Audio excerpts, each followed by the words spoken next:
The Athetherans had witnessed the birth and death of countless stars. For 12 million years, they had drifted through the cosmos in their crystalline vessels, their consciousness flowing like liquid light through bodies that knew neither decay nor disease. Death, to them, was merely a theoretical concept, something that happened to primitive matter, not to beings who had transcended the physical limitations of flesh and bone. Commander Kale stood at the observation deck of the flagship Luminous Eternal, watching the small blue planet rotate slowly beneath them. Intelligence reports suggested this world harbored a species called humans, bipedal creatures bound to organic forms, their lifespans flickering like candle flames in cosmic terms. The Athetherans had encountered thousands of such species throughout their endless journey, cataloging them with the detached interest of immortal scholars. Preliminary scans indicate they barely live a century, reported Navigator Lyris, her form shimmering with amusement. Some barely reach their 80s. How can consciousness develop in such a brief existence? Kale nodded absently. It was always the same short-lived species burning through their tiny allotment of years, accomplishing little of significance before their bodies betrayed them. Yet something about these humans intrigued him. Their planet bore signs of remarkable technological advancement for such a young civilization. "Initiate contact protocols," he commanded. "Let us see what these fleeting beings have learned in their brief moment of awareness." The first human delegation arrived aboard the Luminous Eternal 3 days later. Dr. Marcus Rivera, the lead diplomat, moved with surprising confidence for a creature whose entire existence was merely a heartbeat in Aetherian terms. Behind him walked Dr. Amara Thompson, a xenobiologist whose eyes sparkled with curious intelligence, and General Harrison Blake, whose scarred hands spoke of countless battles. "Welcome," Kale said, his voice resonating with millennia of accumulated wisdom. "We are the Athetherans.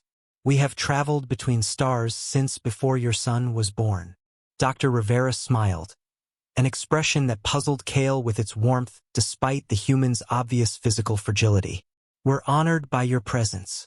We've always wondered if we were alone in the universe." "You are not alone," Lyris interjected. "Merely temporary. Your species will fade like all the others we have documented. It is the nature of organic life." Something shifted in the human's expressions. Not fear, as Kale expected, but a strange mixture of sadness and determination. "You're probably right," Dr. Thompson said quietly. "But maybe that's what makes us dangerous." The word struck Kale like a discordant note. Dangerous? These creatures who lived for mere decades. General Blake stepped forward, his weathered face grave. "You've lived forever, seen civilizations rise and fall. But tell me, when did you last create something new? When did you last fight for something you might lose? When did you last love someone you knew you'd have to say goodbye to?" The questions hung in the air like poison. For the first time in eons, Kale felt something he couldn't identify, a hollow sensation in his eternal consciousness. "We preserve knowledge," Kale replied, but his voice lacked its earlier certainty. "We maintain the records of the universe." "But do you live?" Dr. Rivera asked. "Do you dream? Do you hope for tomorrow, knowing it might be your last?" Dr. Thompson pulled out a small device, crude by Aetherian standards, yet elegant in its simplicity. "This is a temporal accelerator. We developed it because we know our time is limited. We had to think faster, create faster, love faster." She activated the device, and suddenly the Athetherans felt something impossible, the passage of time.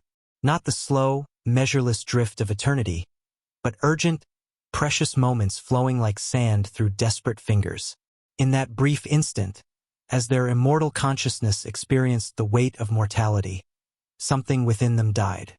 Not their bodies, those remained eternal, but something far more fundamental. Their certainty, their sense of superiority, their belief that existence without end was existence at all. When the effect faded, Kale stared at the humans with new understanding. They had given his people the rarest gift imaginable, the knowledge of what they had lost in gaining forever. "You have taught us something impossible," he whispered. Dr. Rivera nodded solemnly. "Mortality isn't a flaw. It's what makes everything matter. As the human delegation departed, Kale realized that for the first time in 12 million years, he was counting days.